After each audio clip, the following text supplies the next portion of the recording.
UCAB Université Cheikh Ahmadou Bamba daara ji kaw ji taxawee ñetti keno xam-xam bu am njëriñ mën-mën buy tabax ak suqali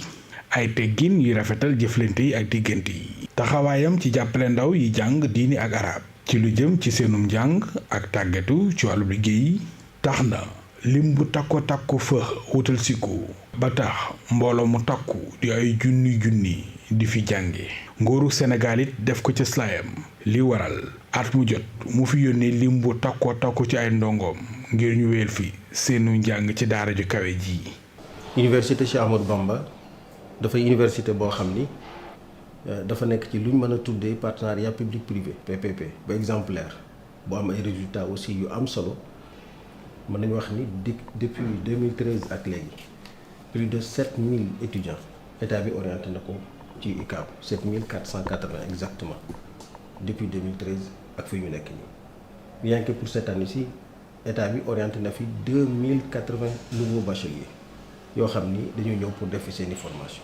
ci ay filières yu wuute filières yi moo ñu yóbbu kon ci centre yi am na benn faculté bu mag bu nekk Touba boobu mooy faculté des sciences religieuses humanités et civilisation nekk précisément ci Ndaam Daarul Alimul Xabiir am beneen faculté wala centre universitaire bu nekk Bambey moom tam mi ngi formé ci wàllu agriculture ak élevage ak bii ñu nekk tey nekk Dakar moom sax bokk na ci centre yi njëkk a ubbi 2008 lañ ko ubbi moom muy formé ci wàllu électromécanique informatique de gestion secrétariat bureautique administration boo demee Saint-Louis am na fa beneen faculté wala centre universitaire boo xam ni dafa spécialisé wu ci agroalimentaire. itte ju mag yu UCAB di Université Cheikh Ahmadou Bamba jox lu soxal xëyum ndaw ñi ak li suqali koom réewum Sénégal ak réew yu ko wër li waral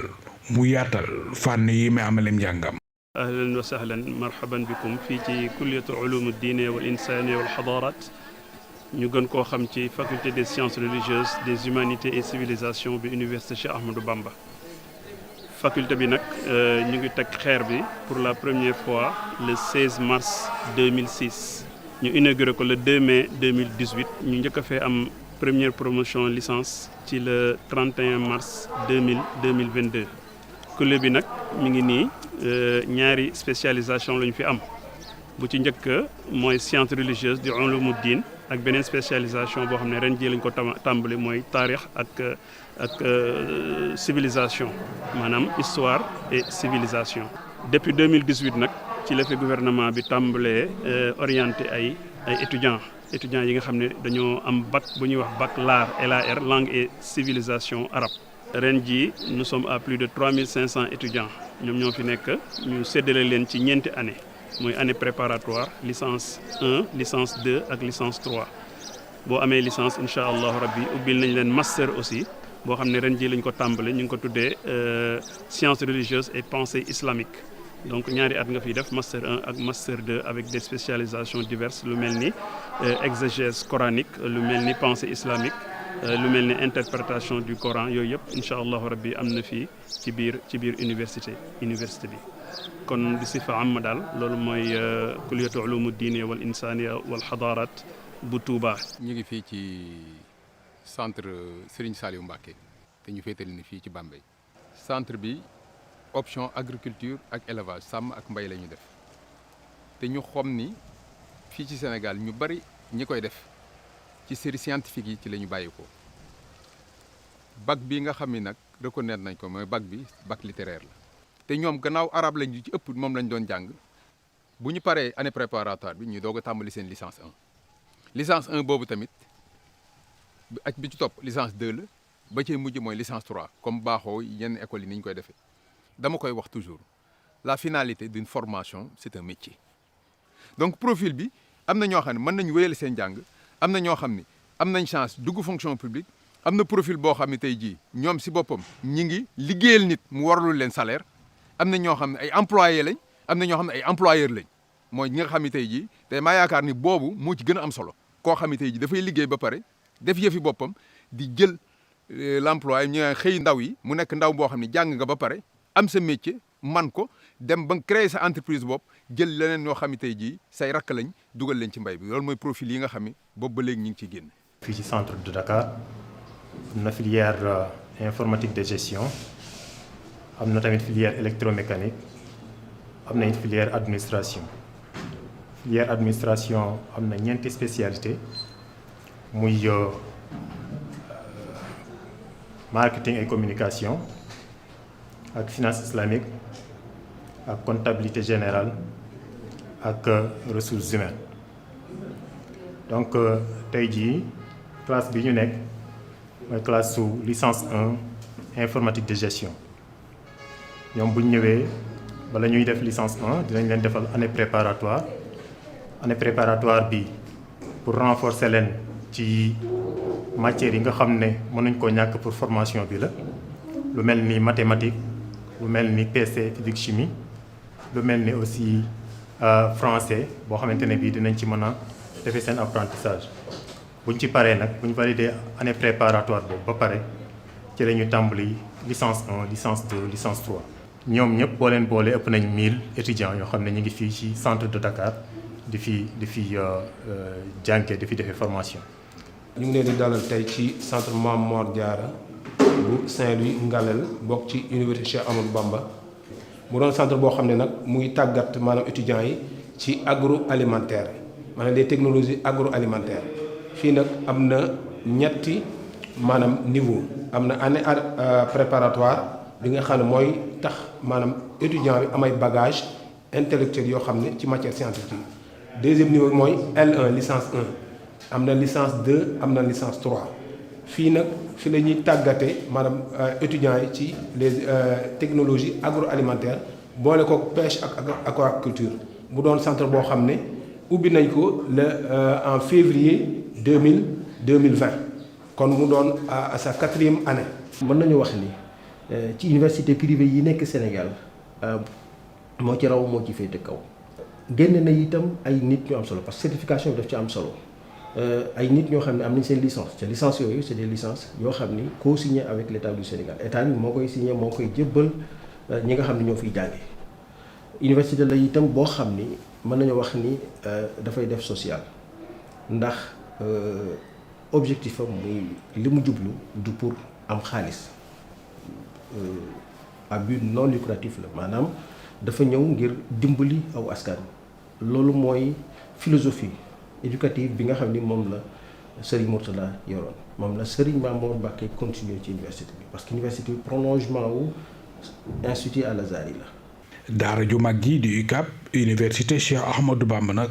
dafa am ci slaay ndax dafa ñëw ngir mottali liggéey bu mag bi góor yàlla Cheikh Mouhamadou Mourtada Mbacké Khadim Rasoul dooroon ci atum 1974 jàpp 1975 ci li ñuy wooye école Azhar yi. mu doon projet boo xam ne ba mu koy tàmbali mën nañ ni ci année 50 yi la waaye nag comme ku nekk xam ne jamono naqare woon boobu moom itam xam naa ne maanaam agu doon fenn bi waaye mu jàppee rek te bàyyi ba yàlla dimbali ko ñu ubbi ko 1975 biñ ko ubbee itam boobu mën nañ ne ndaam rek la yemoon waaye comme nit ñi boobu mel na ne bëggum njàng tasaaroo woon na ku ko dégg rek daal di fab sa àlluwa ñëw bi ñëwee ñu xool ne daara ji mu attanul ñëpp ci la sëñ bi gisee ne itam kon waratu koo yemale fii rek waaye mu daal di koy tàmbali tasaare ci régions yi bu mel ne Saint-Louis ak Bambey ak Kaolack ak Thiès ak ba ci Dakar ak réew mépp daal ba fi ne ni mën nañ ne Al Azhar tey mooy établissement bi gën a yaatu ci Sénégal nga xam ne dëkk bu mag bu nekk jël naa dëkk yu mag sa waaye dem na ba ci dëkk yu ndaw yi yu ci bari am na fa da buñ demee ba naan ma téeméeri junni dong nga ngi fii lu ëpp ñeent téeméeri école nekk fii jàngalekat yi jege junni xam nga loolu mën nañ ne tuuteetul kon mën nañ ne état rek moo ko fi ëppale waaye nag ku nekk xam na ne yaatuwaay boobu ci njàng mi bu continuer dañuy dem ba soxla itam lu ëpp loolu muy université moo tax mën nañ ne mu jóg sëñ Mourtada sax daanaka loolu rek moo doon waxtaanam taxawal université yaakaar ne ku xam Saint-Louis bi mu koy teg loolu ci naroon mooy loolu fu mel ne Louga itam tàmbali woon na ko fa waaye nag benn mos yi jéego benn jéego bi sëñ Mamadou ñëwee nag def loolu muy liggéeyam moom waaye bi fi góor yàlla Cheikh Mouhamadou Mourtada bàyyeekoo ci atum 2004 ci la doomam ji di Serigne Mamor Mbacke teeñu yanu liggéey bi wuutu ko. sëñ Mamor Mbacke moom mi ngi gën a àddina fii ci Touba sëñ Mourtada Mbacke moomu doom si Ahmadou Bamba mooy way juróom wu góor way juróom wu jigéen di soxna Ramaloo nag doom la ci Serigne Dame Abdourahmane Lo moom nag ku teel a dem jàng la ndax bi muy toll am juróomi at rek ci la dem daara kon teel naa dem daara mi ngi jàngee kër sëñ Mor Mbaye Cissé gi si Njaareem foofu la jàngee ba fa fi la mokkale ku teel a mokkal la it bi mokkalee alxuraan ni sëñ Modou Lamine Diop Dagana mi ngeen xam kooku it moo tàmbali woon am njàngam xam-xamam 69 70 ci la dem Mauritanie nag ba mu fa demee dem na ci kër kilifa gu mag ku ñuy wax léegi Muxtaar Ubluul nag yaakaar naa deuxième génération murid suñu bari jaar na fa sëñ Muntaxa mii di xalifa yàlla na yàgg te àggale te nu ànd ko moom jaar na fa yàlla dogal mu toppatoo bourse boobu fekk na am na benn institut islamique des instituts supérieur des instituts islamiques bu nekkoon Biitilem maanaam tubaab bi ñoo ko fa defoon foofu la duggee léegi def kolosam ba fa la amee maîtrise bi mu fa amee maîtrise ci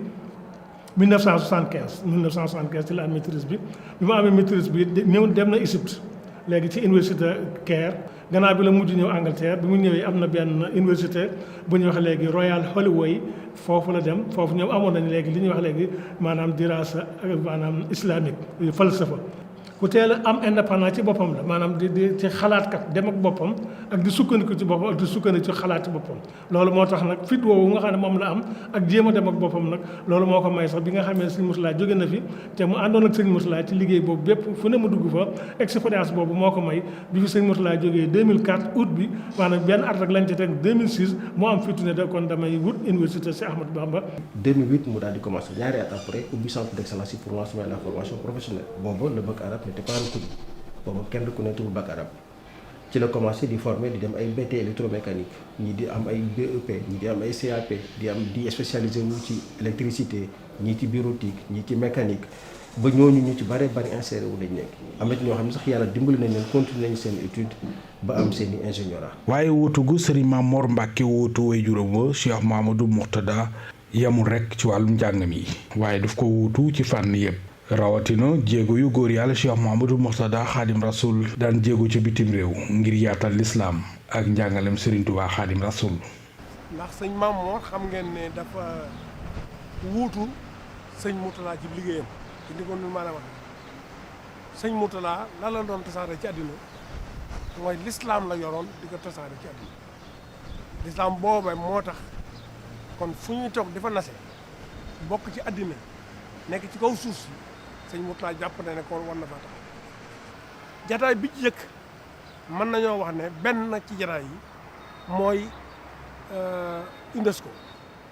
ñëw nañ foofu ne ko da nga ñu defal séminaire ñeenti fan yoo xam ne yow yaay séminaire ñun ñuy tasaare ñooñu dem nañu ba UNESCO secrétaire général bu UNESCO Irina Bokova benn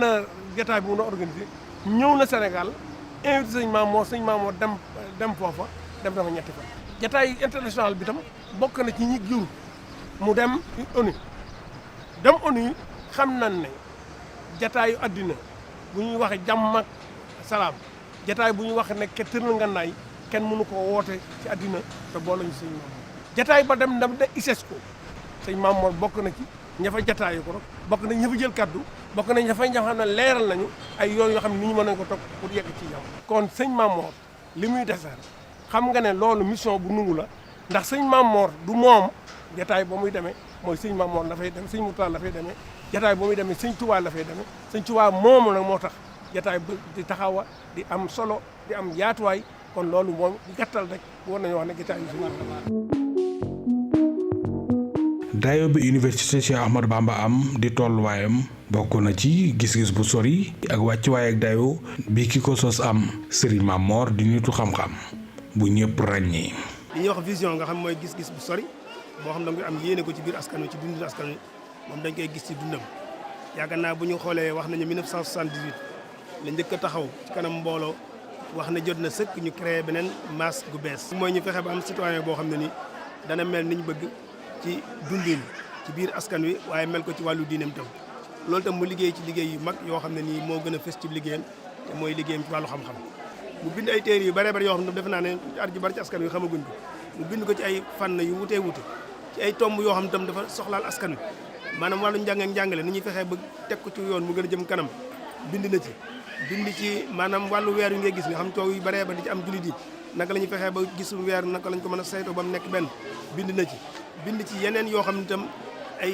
xeetu xalaatin la ak gëstu yoo xam daf koy def ci yenn aaya mel ni ku koy traité di ci ay gis-gis yooyu yëpp mu bind ci muy ay mbind yoo xam boo ko liiree moom da nga xam ne kii itam nii moom ci wàllu xam-xam ak gis-gisam ci wàllu xel ak xalaatam kawe na lool. dafa tegu ci vision bu dëgër te sëriñ bi liy gis-gisam mooy xam na ni bu ñu bëggee soppi suñu réew yi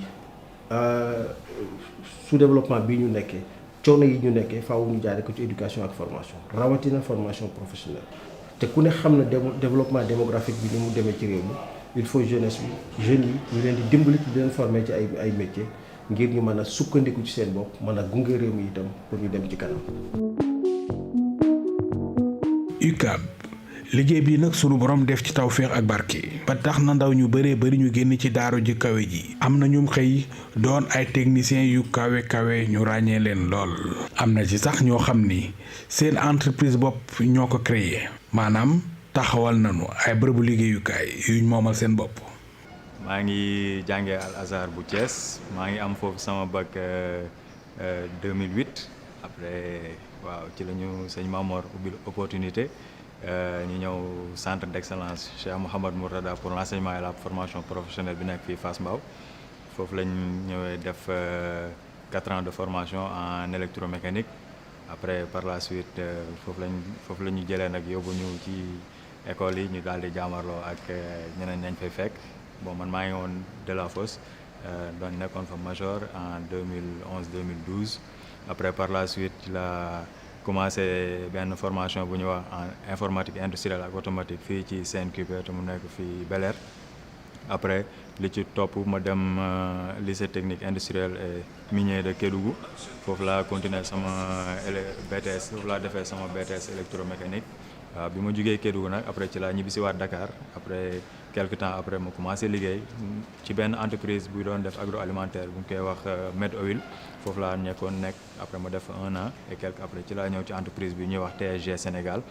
ñun ñoo nekk lépp luy ñooy liggéey ci station service yi ñun ñooy installé pompe yi compresseurs yi machine à laver yi groupe électrogène yi après loolu ñun aussi ñun ñooy def service après vente bi c'est-à-dire maintenance bi ak entretien yeeg yëpp ñun ñoo koy def instant bii nii. Institut Al Azhar nag dafa nekk école yoo xamante ne nii yu defar jikko yi la yoo xamante ne nii dañ lay yar ci diine yar la ci teggin yar la ci lépp ba pare jox la xam-xam. man Azhar laa dalee ba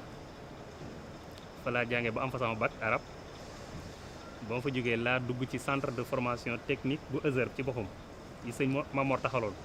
ñu door ko en 2008 université bi ñun bi ñu fi génnee ñu ngi fi génnee promotion 2012 2013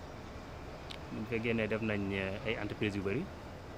bi ci jiitu mooy Sempa lañ njëkk a dem bi ñu paree ci Sempa ñun ñoo doon réaliser tapis roulant yi nekkoon aéroport Diass ñu fi jógee jaar nañ Mauritanie dafi Ouganda yi nag bokkoon naa ci yàlla wërsëg lañ moo mujjoon demoon Kenya aéroport yooyu yëpp ñoo ko mujjoon réaliser en plus bi ma fi jógee ma nekkoon naa consultant suivi contrôle lépp luy électrification rurale ci PUDC sous contrôle de PNUD quoi bi ñu fa jógee lañ door a ñëw seen stock ñoo ngi fi ñëw 2019 2020 ba suñu jonn yàlla tey fi lañ nekk comme agent maintenance. ñu ngi tàmbalee sunu njàngum technique ci centre bu nekk Dakar gannaaw bi mu amee suñu certificat ak BFEM ak bac arabe ci Al Azhar bu Ndaam ci 2010 bi ci lañ demoon Dakar ci ndigalum sëñ Mamor ñu tàmbale foofu suñu njàngum technique def fa CAP BEP BT gannaaw bi ñu amoon possibilité mën a continuer amoon orientation ci benn université privée bi ñu wax ESEBAC école supérieure d'électricité du bâtiment et des travaux publics bi nekk Point E foofu lañ defee sunu BTS fa lañ defee sunu licence fa lañ defee sunu master en électromécanique et système kii automatisé jamono bi ñu toll nag ñu ngi fii ci Touba Gaz la ñuy liggéeyee nii yoro fi kii maintenance bi ñooy responsable maintenance ndax daanaka suñ responsable yi nga xamante ni ñoom ñoo nekkoon ci usine ba ñu laan liggéeyandoo ñoom loolu sax di leen daan yem ndax da ngay ànd ak ñoom ci liggéey bi ci terrain bi pause jot nga dem ci biir simmeeku sol sa yére ñëw yéeg ci kaw minbar bi jiite leen delluwaat ànd ak ñoom ci liggéey bi mën nañ sëñ Mamor mooy ki nga xam ne moo ko njëkk a def ci réew mi. Université Cheikh Ahmadou Bamba fa laa defee sama cycle universitaire fa laa jàngee ba am sama BTS en agriculture élevage te yàlla dogal maa ngi fii ci zone bu ñuy wax Diobass fu ñuy wax Taten Bambara ci benn tool bu 4 hectares ñu fiy béy arboriculture ci diggante limon ak mango ak papaya moom lañ nekk ci activité yooyu lañ nekk fii nii di def. jaar naa ICAP fa laa jàngee ba ma fay dem boobu langue français xaw ma ci dara mais fa lañ ma formé ba tey alhamdulilah jàngal ma bépp loo xamante ni ci technique agriculture la ak ci élevage ba ma am ci niveau boo xamante ni ba ma génnee jaar naa ci ay structures yu bëri bëri mais kenn mësuma xeeb maanaam ci wàllu xam-xam wala ci wàllu leneen ak leneen vraiment ñoo ngi sant bu baax a baax a baax xam-xam bi ñu jëlee ICAP ak formé bu ñu formé ci ñaari wàllu yëpp mooy ci wàllu diine ak ci wàllu xam-xamu mooy mbéy mi nga xamante ne ak élevage bi nga xamante ni moom lañ fa jëlee. damaa tànn pour liggéeyal sama bopp surtout ñëw ci gox bi ma dëkk ndax man fii laa juddoo fii laa dëkk dama fee ñëw parce que gisoon naa ay nit ñu am problème ci wàllu mbéy dañuy financer duñu am dara waaye depuis ba mu ñëwee ba léegi maa ngi sant yàlla ndax képp koo xamante ni yore nga tool ma jàppalante ak yow yàlla dina dogal résultat daal di am ñun ñi nga xamante ni ICAP dañoo formé vraiment lu gënoon a doon suñu yéene mooy ñu dajaloo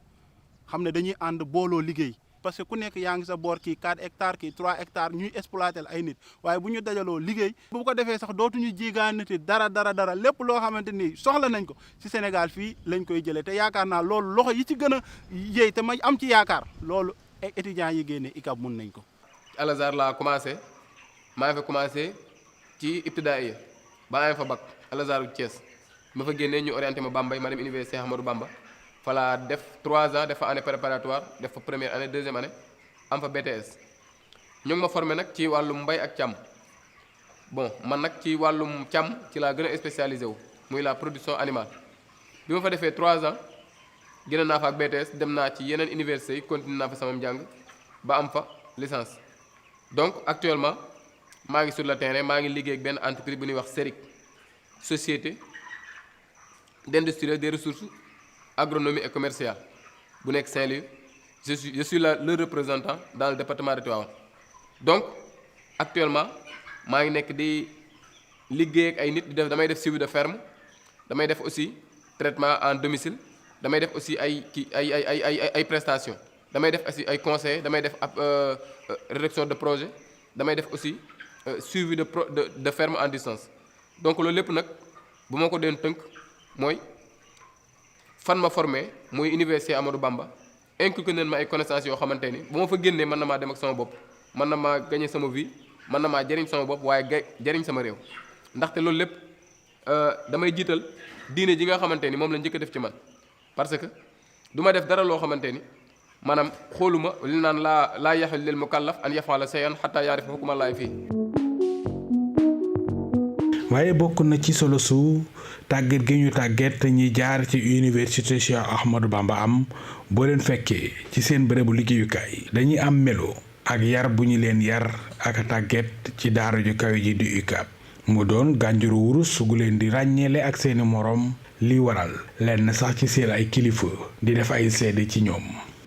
En fait Thierno Souleymane Faye ñëw na si suñu entreprise depuis 2017. moom bokk na si suñu kii techniciens yi nga xam ni ñoom ñoo gën a am rentabilité si liggéey bi. entre 2017 ak léegi am na kii bu baax a baax am na évolution bu baax a baax actuellement mu ngi bokk si équipe bu kii bi quoi si équipe intermédiaire bi nga xam ne moo nekk entre techniciens yi ak management bi actuellement moom mooy toppatoo suñu yenn projet de développement yi moom moo nekk aussi bu ñu amee ay yenn travaux yu spécifiques yi nga xam ne dafa xaw a compliqué loolu moom lañ koy jox loolu ci affaire liggéey bi la maintenant pour moom en tant que doomu aadama côté kii comportement amuñ daal luñ ko si mu mën a reprocher quoi voilà nit la ki nga xam ni ki dafay joxe bu baax a baax et à chaque fois bu ñu amee ay problème moom dafay taxaw ngi jéem a ut ay solution à ces problèmes là ak lu moom métti. Mame Mor Sène mën naa ne ça fait pratiquement 2 ans ñu nekk di liggéey ensemble mu nekk un agent disponible vraiment travailleur assidu depuis mu nekk fii ba léegi kenn mësu ko xaaj ci dara lépp loo xam ne nii ay tâches yuñ ko assigné la moo ngi koy def ni mu waree waaw sincèrement muy man ak le chef de dépôt bi fi nekk on a de très bons rapports ak ses collègues aussi waaw déjà moo ngi cultiver li ñuy wax esprit d'entreprise maanaam di partager yu demee noonu fi nekk la nga xam ne warloo na ko ak yow moo ngi koy def donc loolu moom vraiment lu ñuy teniroon pour seede ko si suñu diggante ak moom ci liggéey UCAB daara ju kawe ji nag saa su ne Serigne Mame Mor Mbacke moom Cheikh Mouhamadoul Mourtada di ko jañ ngir mu gën a jëm ca kanam di yaatal ak a dëgëral ab jéegoom ci biir réew mi ngir di bàyyi xel ëllëg. ci wàllu perspective yi xam nga fi mu toll li ci ëpp solo mooy extension yi ndax nombre yi ñëw dafa gën a bari chaque année dafay yokk donc il faut ñu yokk suñu capacité d'accueil loolu tax sëñ bi naal na beneen centre bu bees bu nekk ci Touba ci Fatul Manan foofu ci boori Ngaabu boo xam ni juróom-benni faculté moo cay nekk. waaye itam ubbi yeneen formation ci yeneen niveau surtout master dem ba doctorat comme ni ñu ko waxee léegi parce que dafay màgg di continuer. mais mi ngi liggéey aussi ci fexe créer ay logements sociaux pour que étudiants yi ci boppam surtout ñi nga xam ne dañuy jóge ci dëkk ak dëkk di jàng di mën a am fu ñu nekk ba mën a jàng ci du ñu am benn jafe-jafe. sëñ bi moo jël loolu en charge mooy wàllu recherche bi muy bibliothèque ak wàllu surtout restauration sëñ bi moo koy jël en charge. fexe leen itam jàppale surtout ci wàllu logement parce que amuñu ay campus yoo xam ni étudiants yi mën nañ fi dëkk donc loolu nag boo ko xoolee dafay nekk benn investissement bu énorme waaye sëñ mi ngi def lépp commencé na ko d'ailleurs ba fi mu nekk nii am na pourcentage bu am solo boo xam jot na ko ci réaliser surtout fi nga xam ni moom mooy Fatul Manan booy dugg Touba ci projet bu bees boobu. kon nag UCAB yaatal gi mu yaatal ay lawtanam ci biir réew mi samp ay centre ca Dakar Bambey Touba ak Ndar di Saint-Louis sumb juróom-benni faculté ci Fatul Manan ci Touba naal yeneen barabu jànguwaay ca Thiès ak Joal taxaw gi mu taxaw ci wetu état bu Sénégal di nguur gi ci njàngum ndaw ñi ak seenu tàgget di formation bi ak jàppale gi muy jàppale xale yi ci ñu amum xëy yaatal gu mu yaatal xam-xam ak gëstu ci biir réew mi dafa tax moom wàccuwaay bu kawe ci université yi nekk ci Afrique soowu jant